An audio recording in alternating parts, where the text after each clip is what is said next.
વલસાડ શહેરના અબ્રામા વિસ્તારમાં ગોકુળધામ સોસાયટીમાં છેલ્લા 40 વર્ષથી વપરાતો જાહેર રસ્તો અસામાજિક તત્વો દ્વારા ફરીથી બંધ કરાતા ભારે વિવાદ ઊભો થયો છે।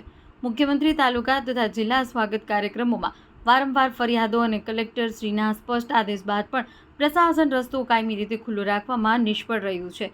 અગાઉ 9/1/2025ના રોજ નગરપાલિકા અને પોલીસની હાજરીમાં રસ્તો ખોલવામાં આવ્યો હતો, પરંતુ થોડા સમયમાં ફરી બંધ કરી દેવામાં આવ્યો હતો।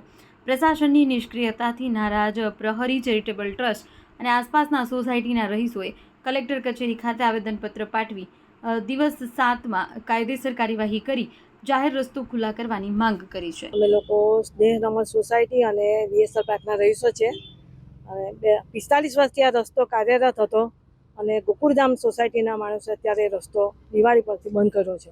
એ અમે દરેક જગ્યાએ રજૂઆત કરી, નગરપાલિકામાં, કલેક્ટરમાં ખુલી ગયા અને પાછો અત્યારે એ લોકોએ બંધ કરી દીધો છે।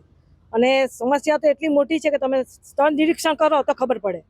ત્યાં આગળ એમ્બ્યુલન્સ નહીં આવી શકે, ફાયરવાળો નહીં આવી શકે। જો આગ લાગી તો અમારું જો અને એટલા વળાંક છે, જે હાલ અમે જે ઉપયોગ કરીએ છીએ એવી જગ્યાએથી જઈએ છીએ તો તમે આવીને જુઓ તો ખબર પડે કે એક્સિડન્ટ કેટલા થશે। આ રસ્તો ખોલવા બાબતે કાયમી રસ્તો અમને આ જોઈએ। ત્યાંના રહીશોએ ગોકુળધામ સોસાયટીના રહીશોએ કર્યો છે। એ લોકોને બી રજૂઆત કરી છે। આ લોકોએ એ તો કઈ નિરાકરણ નથી લાવતા। એ લોકો તો એમ જ કહે છે કે આ અમારો પ્રાઇવેટ રસ્તો છે। અત્યારે કલેક્ટરશ્રીને આવેદનપત્ર આપીને અમને આ રસ્તો અમને ખોલી આપો તાકીદે। અબ્રામાની 2 સોસાયટીઓને રસ્તાનો પ્રશ્ન નડતો હતો પાછલા ઘણા વર્ષોથી, અને એ પ્રશ્નને લઈને પ્રહરી ચેરિટેબલ ટ્રસ્ટ સમક્ષ અરજી લઈને આવ્યા હતા અને મદદની માંગ કરી હતી।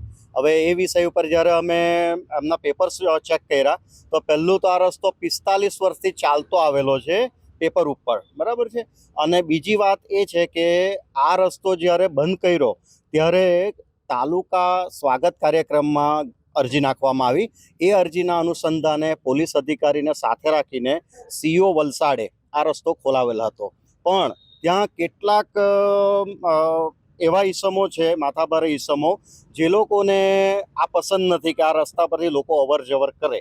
તો વાત એ આવે કાયદેસર કે ભારતની અંદર કોઈ પણ 2 સોસાયટીના સરકારી રસ્તા જો મળતા ન હોય તેવા સંજોગોમાં આંતરિક રસ્તા વાપરવાનો કાયદો બનેલ છે, પણ સાથે જ 45 વર્ષથી આ રસ્તો ચાલતો આવેલ છે। એના પેપર્સ પણ કલેક્ટર સાહેબને આપવામાં આવેલ છે।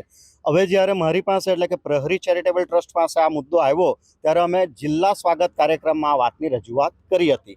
ત્યારે એસપી વલસાડ, કલેક્ટર વલસાડ અને ડીડીઓ વલસાડ ત્રણે હકારાત્મક અમારી વાતને ધ્યાને લીધી હતી, પણ પાછળથી શું બ્રીફિંગ થયું કે એ વાત ઉપર એ લોકો આગળ કાર્યવાહી કરવાની ઈચ્છા જ ધરાવતા નથી, જેથી કરીને અમે આજરોજ ફરીથી કલેક્ટર વલસાડને આ મુદ્દા ઉપર ખૂબ જ તીવ્ર પ્રતિક્રિયા આપવા આવ્યા છે કે આ રહીશો ખૂબ સહન કરી રહ્યા છે।